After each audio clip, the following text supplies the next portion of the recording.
Hello and welcome to History Through Question. Today's topic is British relations within subjugations of the principal Indian powers. Okay, तो इसमें already हमने देख लिया है decline of Mughal empire और उसके बाद राइज ऑफ रीजनल स्टेट्स। अब हम देखेंगे कि फाइनली कैसे ब्रिटिश ने अपनी पैरामाउंटेंसी को स्टैब्लिश किया था by defeating one by one जो भी उनके थ्रेट थे या फिर जो भी उनको डेंजर पोज कर रहे थे। तो स्टैब्लिशमेंट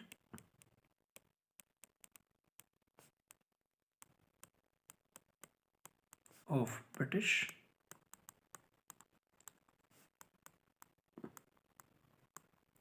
paramountcy। ओके, तो जब डिसइंटीग्रेट हो गया था मुगल एम्पायर और डिक्लाइन ऑफ मुगल एम्पायर हो गया था, फिर क्या होता उस टाइम जो इंडिया था ना वो पॉलिटिकली एंड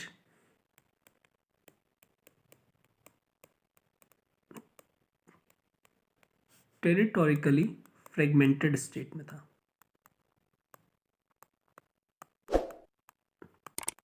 ओके, और यही due to politically and territorially fragmented states ये एक अपॉर्चुनिटी प्रोवाइड कर दिया था इसने न्यू पावर टू एमर्ज। ठीक है, तो यही अपॉर्चुनिटी का रीजन बन गया था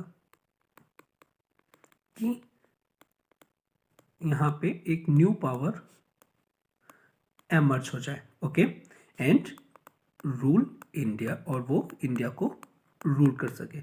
नाउ इसमें देखिए various native dynasties and European companies, उनके बीच में क्या हो रहा था, कट थ्रोट कॉम्पिटिशन था। ठीक है, तो एक तरफ तो जो native dynasties after the decline of Mughal empire के बाद जो ऑटोनोमस और इस तरीके से अपने आप को इस्टेब्लिश करने चाह रही थी, ऑन द अदर हैंड क्या थी यूरोपियन कंपनीज। इनके बीच में क्या था, इनके बीच में कट थ्रोट यानी बहुत ही टफ कंपटीशन स्टार्ट हो गया था। कंपटीशन स्टार्ट हो गया था, और इसमें हम देखें जो फाइनली क्या हुआ था, जो ब्रिटिशर्स थे उन्होंने ग्रेजुअली डिफीट कर दिया था, डिफीटेड ऑल पावर्स और अपनी स्टैब्लिश कर ली थी पैरामाउंटेसी। ठीक है, अब स्टार्ट करते हैं हम फर्स्ट एंग्लो फ्रेंच कॉन्फ्लिक्ट से। एंग्लो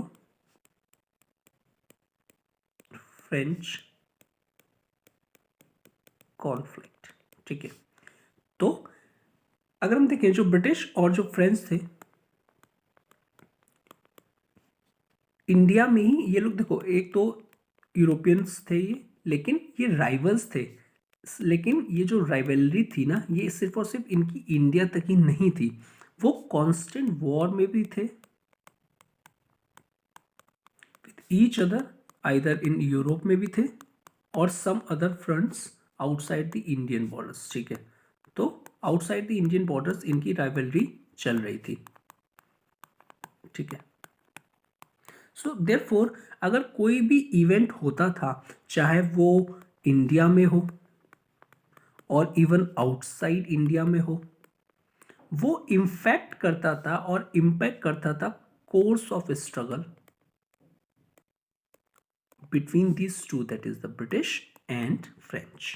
ओके, तो कोई भी इवेंट हो, आइदर यूरोप में हो या फिर कहीं और हो, या पर्टिकुलरली इंडिया में कोई भी चीज हो, तो वो इन दोनों के रिलेशंस को क्या करता था, बहुत ही ज्यादा इम्पैक्ट करता था। ठीक है, सो अगर हम देखें तो एंग्लो फ्रेंच की जो वॉर हुई है, देयर आर 3 वॉर्स। ठीक है, in all 3 wars were fought between the English and French in India.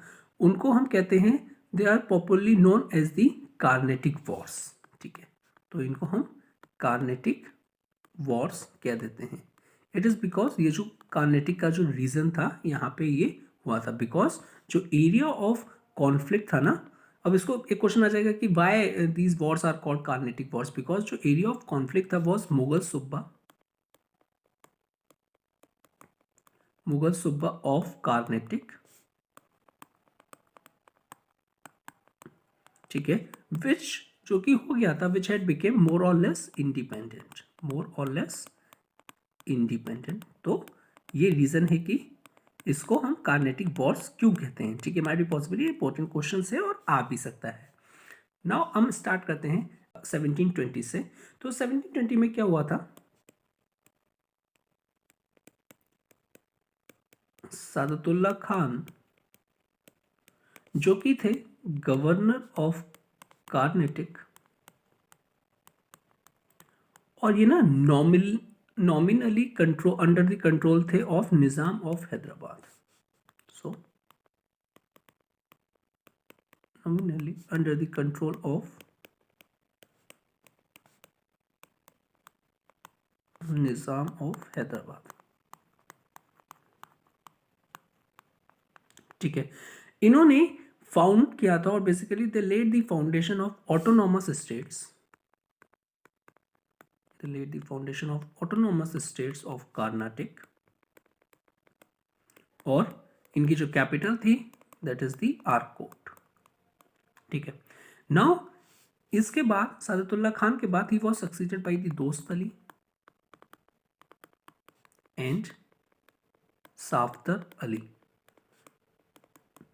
फिर हम देखते हैं, अगर हम 1743 में देखें, जो निजाम ऑफ हैदराबाद थे ना, अब उन्होंने खुद इंटरवीन किया, that is Nizam of Hyderabad ने इंटरवीन किया और अपॉइंट कर दिया अनवरुद्दीन, दैट इज जो उनके खुद के कैंडिडेट थे, Anwaruddin as the nawab of Carnatic, उनको कार्नेटिक बना दिया nawab of Carnatic. Now which in turn जिनको मर्डर कर दिया गया था बाई चांद साहिब और चांदा साहिब इन 1749। और ये जो चांदा साहिब ना, ये फ्रेंच इनको सपोर्ट कर रहे थे, और ठीक है ये स्टोरी चल रही थी। अब हम देख लेते हैं कि कैसे फर्स्ट कार्नेटिक वॉर हुआ था। फर्स्ट कार्नेटिक वॉर, अब ये इसका जो टाइम पीरियड है 1746 से 1748। नाउ ये जो हुआ था ना फर्स्ट कार्नेटिक वॉर, देखो पहले हमने देखा था ये जो कार्नेटिक वॉर्स हैं ये कहीं ना कहीं इन्फ्लुएंस थे आइदर आउटसाइड इंडिया, यूरोप, और basically some of events in India. लेकिन ये जो फर्स्ट कार्नेटिक वॉर था ना, ये हुआ था under the influence of Austrian war of cessation, Austrian war of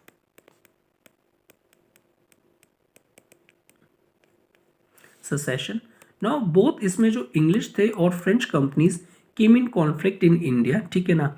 now finally इसमें एक ट्रीटी ऑफ एक्स-ला-चैपली जो कि साइन हुई थी 1748, ये साइन हुई थी। तो इस तरीके से ये जो ऑस्ट्रेलियन वॉर ऑफ सक्सेशन था ये एंड हो गया था, ठीक है ना। तो बेसिकली बोथ फ्रेंच और जो इंग्लिश थे they wanted to place their own royal candidate on the throne. तो ये ऑस्ट्रेलियन वॉर ऑफ सेसेशन ये था। तो क्या था ऑस्ट्रेलियन वॉर ऑफ सेसेशन, कि बहुत जो आपके ये जो that is the French and Europe है, ये अपने रॉयल कैंडिडेट को सपोर्ट कर रहे थे कि हमारा रॉयल कैंडिडेट आ जाए थ्रोन में, ठीक है। तो फाइनली एक ट्रीटी ऑफ एलेक्स-ला-चैपले साइन हुई 1748 में, और जिसमें ये जो ऑस्ट्रेलियन वॉर ऑफ सेसेशन था ये एंड हो गया। Now according to this treaty, इस ट्रीटी के जो प्रोविजंस थे, दैट इज जो इंग्लिश थे, English got back Madras, English को मद्रास मिल जाएगा, और जो फ्रेंच हैं उनको लुइसबर्ग रीजन मिल जाएगा इन नॉर्थ अमेरिका में। तो ये टर्म्स ऑफ प्रोविजंस थे, ठीक है ना, ट्रीटी के। नाउ अब ये हो गया फर्स्ट कार्नेटिक वॉर। अब देखते हैं second Carnatic war. Second Carnatic war, now ये जो सेकेंड कार्नेटिक वॉर था इसका जो टाइम पीरियड है 1749 टू 1754। ओके, सो अगर हम देखें जो कॉन्फ्लिक्ट था, यहां से जो इसका जो कॉन्फ्लिक्ट था, the conflict begin with the issue of disputed cessation. अब यहाँ पे इंडिया में जो इवेंट हो रहा है वो इसमें इंपैक्ट कर रहा है इनके रिलेशंस को, ठीक है। तो इशू ऑफ डिस्प्यूटेड सेसेशन था to the thrones of Hyderabad and Carnatic. अब यहाँ पे देखो उसमें ऑस्ट्रेलियन वॉर ऑफ सेसेशन में क्या हो रहा था कि वो लोग अब वहाँ पे, ठीक है ना, कि यूरोप में अपना एक कैंडिडेट्स को इस्टेब्लिश करने के लिए ये वॉर हुआ था उनका ऑस्ट्रिया वॉर ऑफ सेसेशन। यहाँ पे ये जो डिस्प्यूट था ये इसलिए हो रहा था कि कैसे बोथ फ्रेंच और आपके जो ब्रिटिशर्स हैं और जो इंग्लिश हैं वो अपने पपेट रूलर्स को कैसे बैठाल पाए हैदराबाद एंड कर्नाटक में in order to maximise their profit, ठीक है ना। तो ये जो टू कंपनीज जो थी सपोर्टेड राइवल कैंडिडेट्स, अपने राइवल कैंडिडेट्स को सपोर्ट कर रही थी, दैट इज जो इंग्लिश के कैंडिडेट्स थे उनके अगेंस्ट में फ्रेंच के कैंडिडेट्स को सपोर्ट कर रहे थे फ्रेंच, ठीक है, और इंग्लिश वाइस वर्सा, ठीक है। तो जो फ्रेंच जो सपोर्ट कर रहे थे वो सपोर्ट कर रहे थे चांदा साहिब,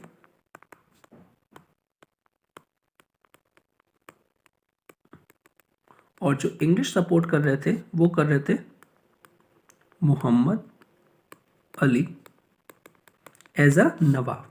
नाउ ये जो वॉर हुआ था that followed the French were defeated, और चांदा साहिब इसमें क्या हुआ इस फाइनली वॉर में कि फ्रेंच को डिफीट कर दिया बाय इंग्लिश ने, और जो चांदा साहिब थे इनको क्या कर दिया, इनको बीहेडेड कर दिया था, ठीक है। फिर आफ्टर द वॉर जब ये कोर्स ऑफ वॉर चल रहा था तो एक पीस ट्रीटी फिर से साइन हुई बोथ पावर्स के बीच में, that is the French and English के बीच में, concluded between the English and French, जिसमें जो मोहम्मद अली थे जिनको आपका इंग्लिश सपोर्ट कर रहे थे were recognized as a nawab of Carnatic, nawab of Carnatic बना दिया गया था, ठीक है। नाउ ये जो था ना आपका, तो ये जो फ्रेंच डिजास्टर था in this second Carnatic war, ये इन्होंने सील कर दिया था fate of Dupleix. It is because इस टाइम जो गवर्नर जनरल जो फ्रेंच के थे वो थे आपके ड्यूप्लेक्स, और ड्यूप्लेक्स को रिलीज और बेसिकली रिप्लेस करके अब फ्रेंच अथॉरिटीज ने एक नए गवर्नर को भेजा था, that is the Godeheu as a governor general of the French possession in India, और ये हुआ था 1754 में, ठीक है। नेक्स्ट हम देखते हैं कि third Carnatic war.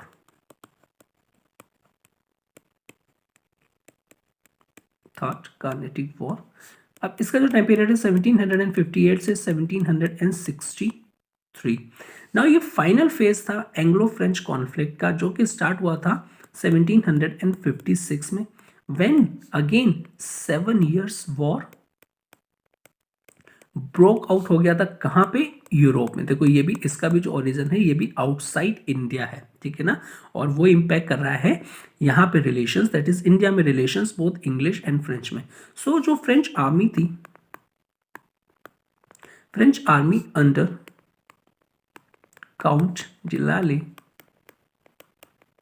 That is is French governor general थे, उन्होंने कैप्चर कर लिया था दैट इज द फोर्ट आपका सेंट डेविड, और ये इन्होंने किया था 1758 में, ठीक है।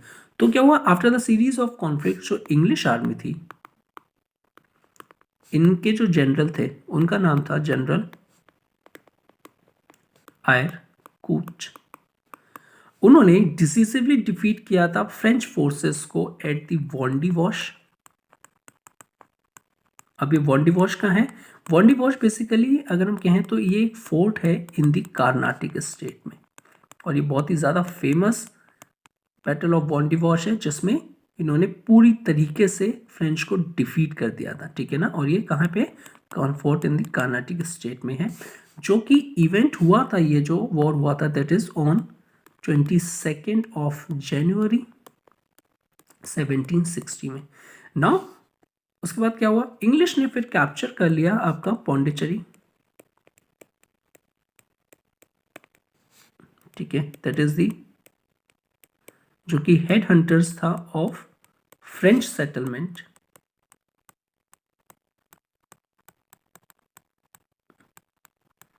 ठीक है, along with it Mahe and Gingee. Now अब ये फाइनली जो वॉर हुई, it came to an end with the termination of hostilities in Europe. जैसे ही हॉस्टिलिटीज आपकी यूरोप में खत्म हुई वैसे यहाँ पे भी ये वॉर खत्म हो गई, ओके। फाइनली एक ट्रीटी ऑफ पेरिस और साइन करी गई, ट्रीटी ऑफ पेरिस साइन करी गई, और ये ट्रीटी ऑफ पेरिस साइन करी गई 1763 में। इसने क्या किया था, इसने basically brought 7 years war to an end, ठीक है। And according to this territory, जो पौंडीचेरी था, पौंडीचेरी एंड सेम अदर जो फ्रेंच सेटलमेंट्स थे वर रिटन टू फ्रेंच। ठीक है, तो इस तरीके से कुछ भी जो सेटलमेंट्स हो गए थे वो फ्रेंच को लौटा दिए गए थे। So these are the 3 Carnatic wars in brief में हमने देखा था। इसके बाद हम देखेंगे कुछ और फ्रेंच का कि कैसे उनकी जो आर्मीज थी और बेसिकली उनका जो एडमिनिस्ट्रेशन था वो कैसे वीक था इन कंपैरिजन टू इंग्लिश, जो कि फाइनली उनको डिफीट होना पड़ा था एट द बैटल ऑफ वॉन्डिवॉश। और क्या इंग्लिश के पास क्या आपकी टेक्निकल्स नो हाउ क्या थे, उनका एडमिनिस्ट्रेशन कितना अच्छा था, और जो उनके पास गवर्नर जनरल्स थे जिन्होंने ये पॉसिबल किया था कि finally at the battle of Wandiwash में कि वो फ्रेंच को हरा के अपने आप को एक सुपीरियर पावर इस्टेब्लिश कर पाएं और बेसिकली अपनी पैरामाउंटेंसी इस्टेब्लिश कर पाएं इन इंडिया। ठीक है, नेक्स्ट हम देखेंगे कि कैसे ब्रिटिश ने ऑक्यूपाई किया था Bengal. So if you like this video please do like share and subscribe and thank you very much for watching this. Have a good day.